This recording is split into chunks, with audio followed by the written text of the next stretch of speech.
So আজকে fuchka challenge হতে চলেছে আমি ভার্সেস দাদা ভার্সেস মা। তো চলো দেখা যাক কে জেতে। আজকে তোর কাছে একটা চ্যালেঞ্জ আছে যে তোকে 30 সেকেন্ডে তুই কতগুলো খেতে পারিস ফুচকা, ঠিক আছে? আর এখানে টাইমিং চলবে, এখানে ফুচকা রাখা আছে।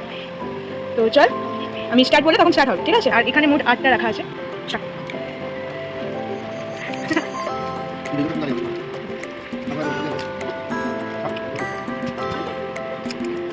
ছাব্বিশ, 28, 28, 29, 30 সেকেন্ডে ফুচকাও রেডি আছে। দাদার মতোই 8টা ফুচকা আছে। তো আমি ওখানে টাইমার সেট করে দিয়েছি। তো চলো আমরা খাওয়া যাক।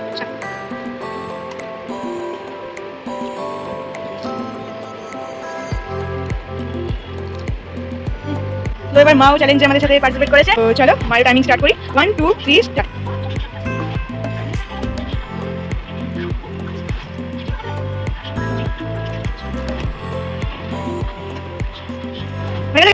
সো এই চ্যালেঞ্জে আমি হেরে গেছি। জিতেছে দাদা, দাদা 5টা খেয়েছে, মা 4টে খেয়েছে আর আমি 3টে।